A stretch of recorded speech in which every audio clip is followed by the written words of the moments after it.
The general who tried to sell West Point. In September 1780, an American general was preparing to hand West Point, a key fortress on the Hudson River, to the British. If the plan had worked, the British Army would have gained control of one of the most important waterways in the American colonies. New England could have been cut off from the other states. George Washington's army could have lost a strategic anchor. The general's name was Benedict Arnold. Today, his name in the United States is a synonym for betrayal. But at the beginning of the American Revolution, he was one of the boldest and most talented officers in the Patriot Army. How did a hero of the Revolution become a man who entered a secret bargain with Britain? And could he really have changed America's future? Arnold's story does not begin with treason. It begins with war. When the American Revolution began in 1775, Arnold quickly showed himself to be an energetic and daring commander. He took part in the capture of Fort Ticonderoga, then in the difficult expedition through wilderness toward Quebec. The Quebec expedition failed. Arnold was wounded, and the Americans did not take the city. But his persistence and ability to act under brutal conditions made him stand out. In 1776, he commanded a small American fleet on Lake Champlain. His ships were inferior to British forces, and he lost the battle near Valcour Island. But Arnold's resistance delayed the British advance from the north and gave the Americans time to prepare. He again looked like a man willing to risk everything for the cause. But resentment was growing inside him. Arnold believed Congress did not value his service. In 1777, several officers were promoted ahead of him. For a man who tied honor to recognition, it was a deep humiliation. George Washington also believed Arnold had been passed over unfairly and urged him not to leave the army. Arnold stayed. Later that year, he played an important role in the American victory at Saratoga. He was seriously wounded in the same leg he had injured before. Saratoga was one of the most important American victories of the war. It helped convince France to enter the conflict on the side of the United States. But Arnold believed the glory went to other men, especially General Gates. Again, he felt that his sacrifices were used, but not recognized. After his wound, he found himself in Philadelphia, a city full of politics, wealthy merchants, rumors, and personal conflict. There Arnold married Peggy Shippen, from a family with loyalist connections. Later stories often offered a simple explanation. Peggy made him betray America. That is too convenient. There is no strong historical evidence that she was the single or main cause of his decision. She may have known about his British contacts and had useful connections, but betrayal was Arnold's own choice. By this point, he was disillusioned, under financial pressure, offended by Congress, and increasingly doubtful of the American cause. He began secretly passing information to the British. His contact was Major John André, a gifted British officer and the head of General Henry Clinton's military intelligence in North America. They wrote under assumed names. The British promised Arnold money and a commission in the British Army. Arnold gave them information about American forces, supplies, and plans. Then he secured command of West Point. West Point was not simply a fort. It stood above the Hudson River. Control of the river linked New England with the rest of the American colonies. The British understood that taking West Point could seriously weaken Washington and the American army. Arnold took command in the Hudson Highlands in 1780 and began preparing the betrayal. He weakened defenses. He scattered troops.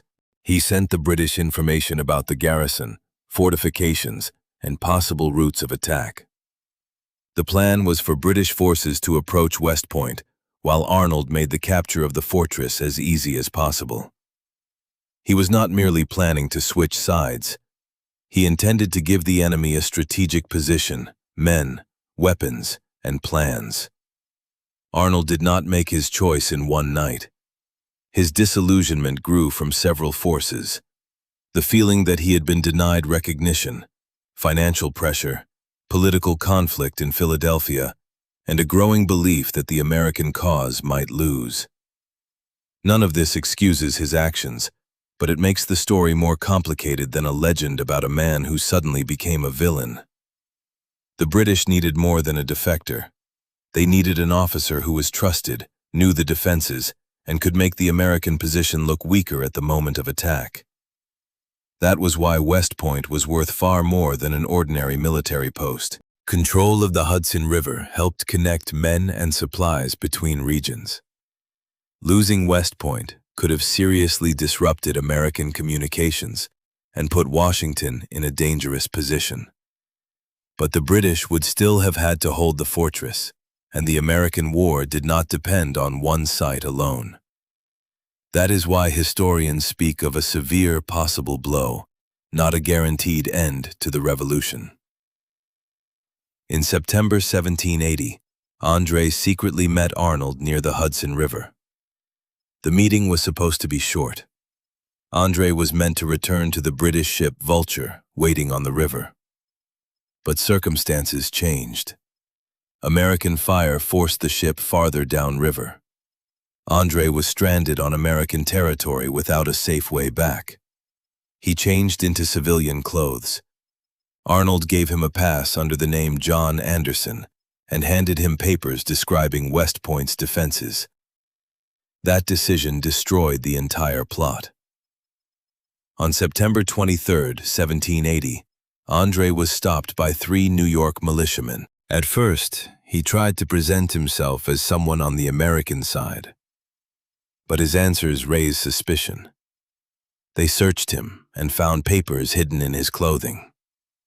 The papers included maps, descriptions of the garrison, and information about West Point written in Arnold's hand.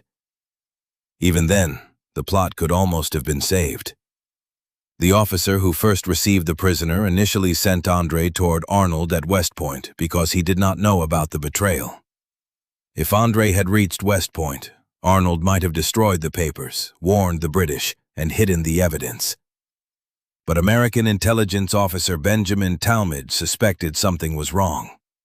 He insisted that André not be sent to Arnold and that the documents be forwarded to Washington. It was another small moment that changed history. Washington was preparing to visit West Point and have breakfast with Arnold.